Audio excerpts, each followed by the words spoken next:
You join us on a lovely, cool, windy morning in Bengaluru. We've got some very fine company with us and we're riding a nice scooter as well. This is the new Hero VIDA VX2. It's their second scooter in the VIDA EV family after the V2, and this is intended to be a more of a family-friendly sort of product. Now, there are quite a few nice things to talk about this. It shares most of its underpinnings, performance-wise, chassis-wise with the V2. But the big deal with this scooter is that as of today, with introductory prices in place, the starting price is below 50,000 rupees. You couldn't get a good scooter from a premium brand for that kind of money maybe 10 years ago. It really is quite amazing. This is the higher model that we've got with us today. There's the V2 Go and the V2 Plus. There's differences in terms of batteries. This has 2 batteries, that has 1. This has slightly more performance, slightly more features. But there's a catch because there are 2 effective prices. There's the base price and then there's the full price. Now, the way that Hero has achieved this is they're offering what they called battery as a service. We've seen this with cars. We've seen Honda do something like this with the Activa E, but Hero is taking a different approach. The easiest way to think about this is that you effectively have 2 loans if you're buying the scooter on a loan. You buy the scooter itself and then you pay a separate loan and EMI amount on the battery. The difference here, the main difference here to what Honda is doing is that you own the batteries. The moment you buy the VIDA VX2, the batteries are yours. They are not part of a swapping network like Honda has. The point here is that you can choose between different ownership plans. We'll put a table up there. It's from 2 years up to 5 years. You have to choose your basic minimum running that you will do every month, and there is a cost tied into whether you choose this package or this package or this package. And when you do the math, you will realize that over the period of the loan term for the battery as a service, when you add it all up, you will end up paying more than you would have if you bought the scooter outright, which you can also do. We'll give you the full prices out here. I think as of now, introductory prices are 85,000 rupees for the base VX2 Go and about 99,000 rupees for the V2 Go Plus that we have here. But the point is, as with anything in life, when you buy on loan, on EMI, you tend to pay a little more in the long run. But Hero has a good reason for doing this. They say that with small motorcycles and scooters, the challenge for the customer is coming up with a big down payment. Now, with battery as a service, the cost of the vehicle itself is much lower than it would have been if you bought the whole thing outright. So you need to put a smaller down payment down and then you get an easier opportunity to pay out your loan for a longer period for the vehicle and for the battery. So that's why they're doing it. They're trying to make it easier for customers to buy the vehicle. That is a really good deal, but there's no magic here. If you buy it on battery as a service, over the long term, you end up paying what someone would have if they bought the scooter outright. I hope that was a reasonably clear explanation of how Hero's battery as a service system will pan out. We will have a more detailed story up on the Autocar India website, so you can check that out if you want to understand how it works. But it's something new in the industry and it's something that you must applaud Hero for going through the effort of making happen. Now let's talk about the actual scooter itself. As I mentioned earlier, this is based on the VIDA V2 platform, but it's an optimized version and it also weighs a little less than the V2, about 7 to 8 kilos model to model if you look at equivalent models. That's because they have been able to optimize the chassis. They've also gone with fewer body panels all over. And I think this is a very nice looking family scooter. Nothing out of the box, nothing freaky, but good looking LED headlight. This section looks unusual with these integrated indicators out there. There are 7 colors in total, ranging from bright and exuberant ones like the yellow you saw on our scooter to more subtle colors like black and blue and white. If you go for the top model, you get a nice 4.3-inch TFT display. The base Go model gets a 4.3-inch LCD display, and that is different to the V2, which has a nice large touchscreen display. And effectively, that is going to be the difference between buying a VIDA V2 and a VX2. You get the more reserved styling and you get fewer features here, but it's still nicely equipped.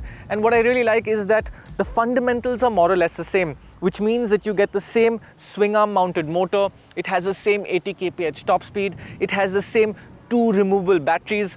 Let me show you what that's like. You've got to unlock this case out here, and that's where your batteries reside in there. Each one of these is about 10 kilos, somewhere there. So they're not super light, not something you want to take out every day, but you can take it at home. You can charge it from there. That is a good thing. You can charge it directly in the scooter, and this scooter can be charged using the Ather fast charging network, which there are about 3,900 chargers across the country right now. So there's a lot of flexibility in terms of battery capability, battery capacity, battery charging.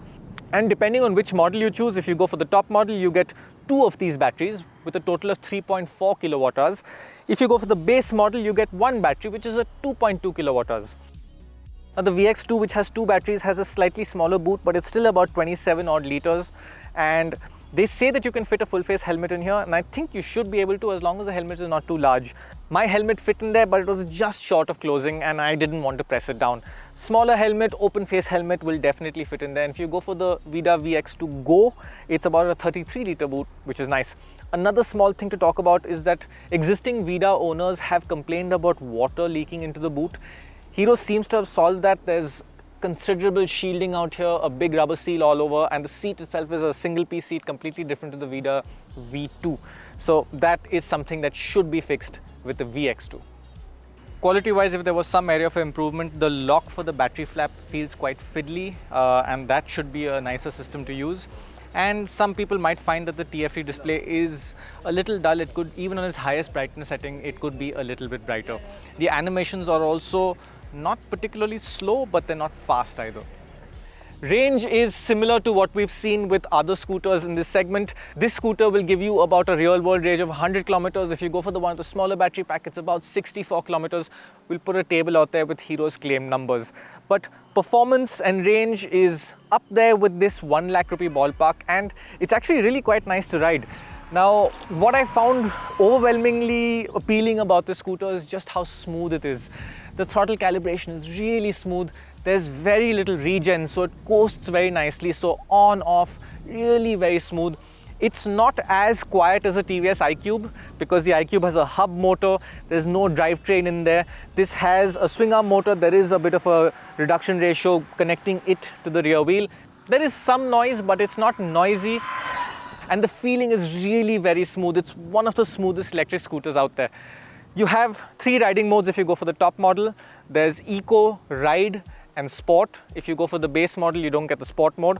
And Hero also has what they call Boost mode, which is really a nice feature in that you can leave it in Eco mode. Top speed is limited to 40 kph.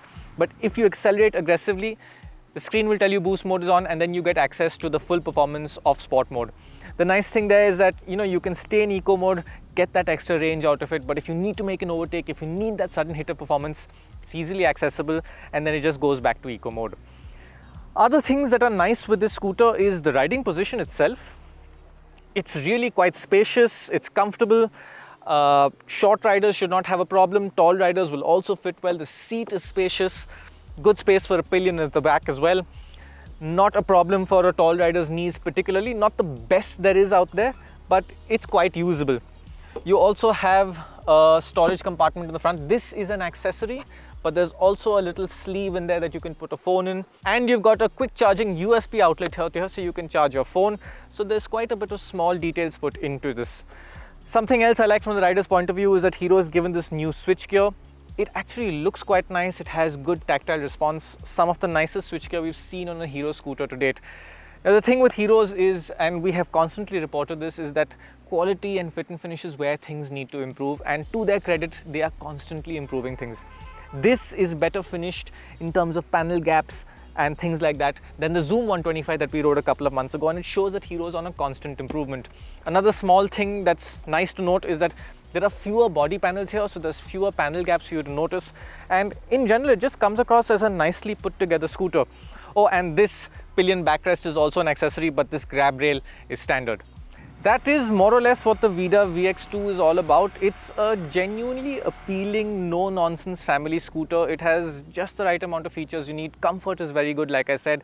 Didn't talk about suspension. The suspension tuning on this is quite nice. It's not outright plush, but it deals with bad roads pretty well. And with that comfortable seating position, the overall comfort of the scooter is really quite good. I'd be happy to commute on this in Mumbai.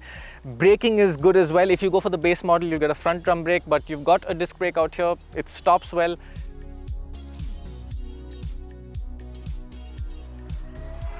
It's just a nice, no-nonsense scooter, and I think it is perfectly up there with rivals like the Athers, the TVS iQube, the Chetak.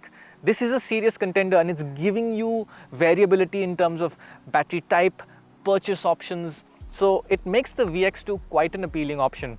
Hero has also been growing the VIDA sales network at quite a good pace. There's now about 500 sales and service outlets spread across 250 cities, and it's growing. So I can see this being a good success for the company, and it deserves to, because from what we've experienced today, it is a really nice scooter.